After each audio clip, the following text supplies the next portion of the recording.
One of the biggest haircut mistakes that I see is simply inconsistencies with understanding the right haircut shape for the individual, right? If you're watching this as a client and you're going to get your haircut and something just seems off, whether it's someone you've been going to for a number of years or you're going to someone for the first time, chances are, and let me know in the comments below, if you have a hair person and you've been going to them for a number of years, there's never any problems, the haircut's always okay. Or if you are going to someone and for some reason, the haircut just never seems right. I don't know why you would keep going to someone like that, but if that's happening, let me know. But just even if you're cutting your hair yourself or doing haircuts, one of the biggest haircut mistakes that I see is just inconsistencies with the haircut from the shape of it. Now, when it comes to layering, haircut shapes, all that stuff, it's all very technical, but it's also somewhat simplistic, and it's easy to follow and understand if you understand a few things, right? I know I'm a lot of a word salad here, but bear with me and stick with me. Haircut shapes are determined by how you actually hold the hair up and position your arms. For example, a rounded haircut shape is based more on combing the hair out from the head. That's the majority of the way that I usually do haircuts, because to me, the hair is growing out from the head. So if you cut it that way, it's going to grow out the best way possible. It's going to look the most balanced. And that's why my haircuts do grow out looking very good, because of I follow that pattern of hair growth. Then you've got, let's just say, a square shape, which is, think of it, a square. It's held up, cut across like this, right? So here's a square shape right here. So let's just do this in real time. So I'm going to cut this piece right here. Now I'm going to go over to the corner right here. I'm cutting this here. Now, here's where the square shape comes in. I'm now going to, and that's where you have to be careful, it's not too short, is now I'm going to cut this upwards this way, which means that this particular part is going to weigh down on the corners.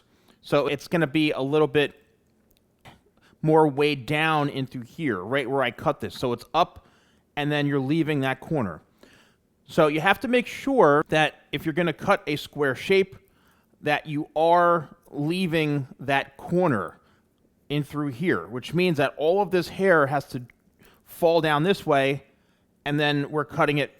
You see that right there? We're leaving the corner, but we're cutting this. So this is weighing it down. And then you've got a triangular shape, which basically is if you're cutting shorter to longer. So here, I'm going to comb this upwards like this, and it's almost done for me there, but here we go, short to long. Boom. So it's going to be its longest point in through the front. So everything, it's great for somebody who may have a more of a rounded face. You're trying to slim it out. So everything's going shorter to longer, more of a sweeping type of flowing look. Now, all of these shapes are different. The problem is, and the biggest mistake that I see, is a lot of times they're not being applied the right way, right? It's not the right haircut or the right haircut shape for that individual. A lot of times people are trying to do things that are really more theatrical than anything else because it makes them look good as a professional. It's great for showing on camera or social media. But in reality is, as the hair grows out, the haircut may look like really bad over time. And that's simply because the haircut was done a certain way that doesn't really, it's not meant for growing the hair out. It's meant for maybe a week to 2 weeks. So it looks good then, and then, so if you are getting your haircut and you like it for say first week or two, and then it grows out into something really weird and awkward, it's probably because of the haircut shape. That's one of the biggest challenges that I see. Now, if you're watching this as someone who does haircuts at home on yourself, on loved ones, I know a lot of people who watch my videos, they refer to my videos as actual guides to cut someone else's hair. I will say this, it's really important that you understand what you're doing. That's why I always say, go see a hair professional, right? Doesn't guarantee you're going to get the best haircut, but I can assure you that most hair professionals have a good understanding of what they're doing. If they don't, I can't control that. If you are going to attempt this yourself, I do have downloadable PDF ebooks, right? They're $9.99 each. I also have a haircut fundamentals ebook that's also on sale. I think it's like $19. I put a lot into that.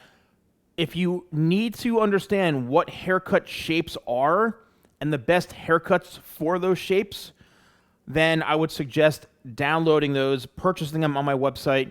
You can actually even get them here. You can see right here under view products and download those, because that alone, if I'm saving you hundreds if not thousands of dollars in paying haircut costs, you can at least spend $9 or $10 on something of mine, even my hair products.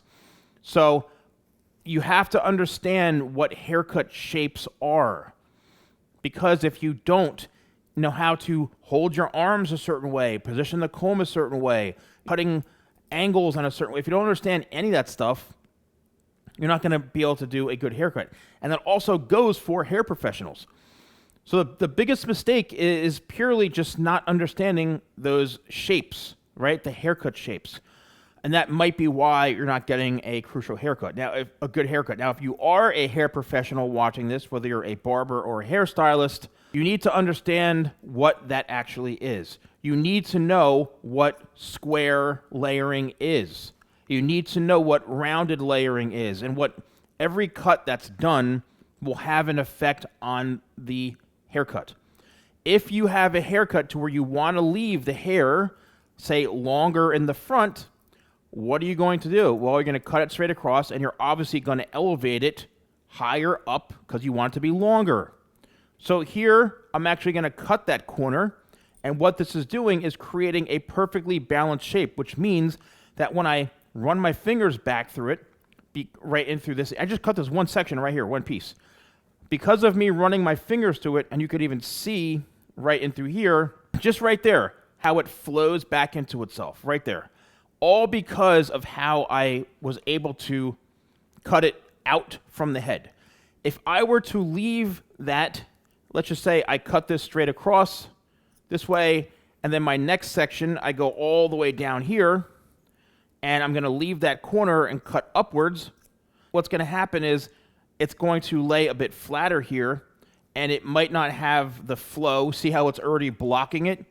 In that corner, it's actually prohibiting the hair from flowing up here. Instead, it's more of a shape that's going to weigh itself down and then maybe get some movement in through here. So if you are someone who wants to have a longer layered shape on top, or you want your hair to be closer to the head, maybe that's the right thing for you to do. But that's probably the biggest haircut mistake or issue that I see when it comes to doing haircuts. And that purely comes down to education. Hair professionals need to educate themselves and learn more about this, haircut shapes. If you are someone who is cutting your hair on or your hair at home or somebody else, doing it yourself is it's so difficult, right? But doing it on someone else in the household, where a lot of you comment that you're doing, understanding this stuff and applying it the right way is going to really make the haircuts that much better. And what's happening when you're going to a hair salon or a barber shop and they're not doing that properly? Guess what? You go home with a bad haircut, or a haircut that really isn't what you want, or it's unbalanced, or it looks really weird. It's simply because of that. So everyone needs to educate themselves and learn, right? Always be learning and always be understanding what hair cutting does and the results of doing certain things. That's why I have so many tutorials here on YouTube. So if you want to support my brand by maybe checking out these downloadable PDF ebooks, they're literally, you purchase it, you wait like 30 seconds so it creates the download, then you can download it right from my store, or you'll get an email. I highly suggest checking those out. Again, they're really inexpensive. Or any of my hair products. I got a full range, and I invite you to explore my full range of hair products and hair tools, which also are amazing. So let me know in the comments below, what has been your experience when it comes to getting your hair cut? Is there a consistent mistake that always seems to keep happening when you go to a hair professional? Is what I'm sharing with you helping you make sense of why maybe something is growing out awkwardly or it's not looking right? Because that's my goal, is to help you with your hair. So thank you all so much for watching. I'll see you soon.